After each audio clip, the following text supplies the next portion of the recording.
Hey guys, this is him1087. I haven't made a video in, wow, months, probably almost a year. I've just been watching videos, reading, learning. I've got a few things I want to talk about, so I've decided that I'm going to start making a blog. I'm going to have, I don't know how often I'll make entries, hopefully a couple of weeks, but I want to talk about a few different things that are, things that actually matter, things that are going on in the world, not stupid crap, not stuff about celebrities and your favorite football team and all that kind of stuff. If you want that kind of information, you've got thousands of other places you could get it. You could go to Fox News, CNN, Sports Center, anywhere in the main media, anything on TV. But I'm gonna try to get away from those things and talk about things we really need to know, things we need to do to help us. I don't even want to say as a country. I mean, as a people, the whole world. There are things that we need to do, to fix things. There are things terribly wrong in the world. And first one I want to talk about, something, the loss of biophilia. And biophilia, you might not have ever heard of this word, but biophilia means, let's dissect it. Bio meaning life, philia, which means it's a tendency towards or an excessive affection or fondness for. So, in other words, a deep fondness for, connection to, and love for life forms and living things. And I want to talk about our loss of this biophilia and how it's slowly trickling out of our daily lives. Might not even have had a chance to get there. But biophilia, it should awaken in children as they grow, and keep on developing as we as humans develop. And it's not getting much of a chance anymore. And there are a few reasons for that. There are a few reasons for biophilia. It's disappearing from this generation for a few certain reasons. There are four main reasons, and they are, first, the perspective that the earth is not a living thing, that the earth is not alive but just a machine assembled from a large number of parts. And second issue is the loss of natural access for children to nearby wild places that contain a diversity of life forms. 3, public schooling, and the fourth one is television. And I'm going to break all this down one by one. Okay, now that I've told you the four main reasons for our loss of biophilia, I'm going to break them down and give you a little background information of what I'm talking about and what I mean. I've made some notes here. Okay, the first one, the earth is not alive. That belief is a big problem. Alright, in this industrialized society, children and adults alike, they're kept from observing that nature is alive and filled with fellow beings. Instead, we're, surrounded by a bunch of inorganic objects and electronics. And this is all day long, we're surrounded by all of this stuff all day long, and I mean that's just part of our society. You can't get away from it.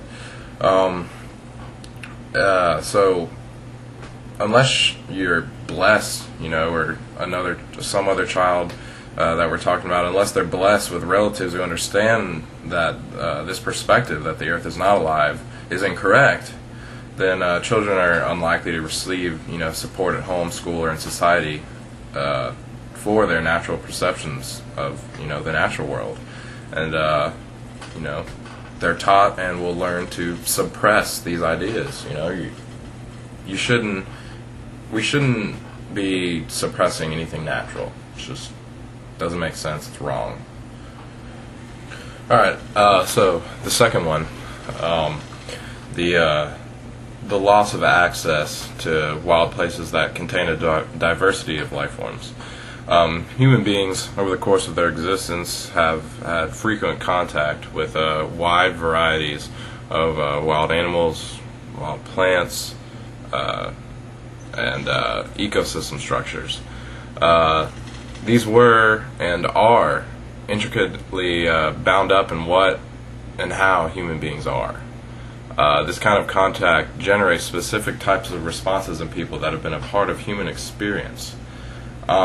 Since our species, began like this, ever since we've been around, we've been, surrounded by other animals, other species of plant life, and all this.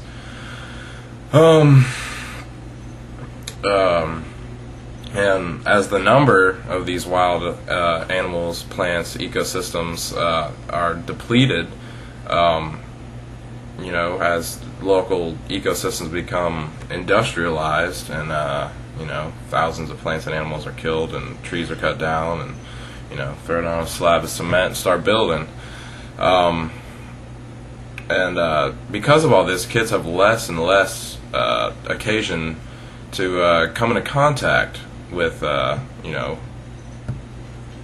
wild, nature, and then in the instances where kids could have access to wild ecosystems, they often spend the majority of their times in school or watching TV, and as a result have little time for interacting with the wild ecosystems around them. So even if you do live out around the woods or something like that, it's most likely that you're going to spend much of your time, on the computer, watching TV, going to school, learning that the world isn't alive. So because of this, there's no activating factor to generate this biophilia, this love for, living things. Though children often do have contact with, domesticated animals, houseplants, and lawns surrounding them and their houses, this isn't the same thing, as a wild creature, it's way different, a wild wolf and then a domesticated dog. You can see it in their eyes. It's a completely different thing.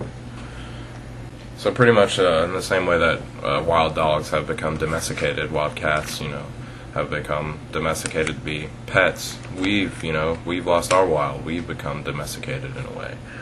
And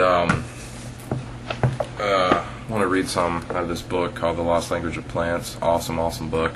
And it talks a lot about these things. And let's read a little bit of what it has to say about the biophilia thing still. As the loss of species and habitats spreads farther and farther, it is less and less likely that children will encounter wild ecosystems with a diversity of life during the period of their development when biophilia normally awakens. Those ecosystems they do encounter are more and more likely to be unhealthy. Few people have explored what the likely result will be of children regularly encountering only diminished and unhealthy landscapes.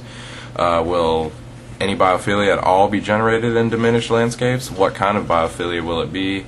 And will or can it be healthy?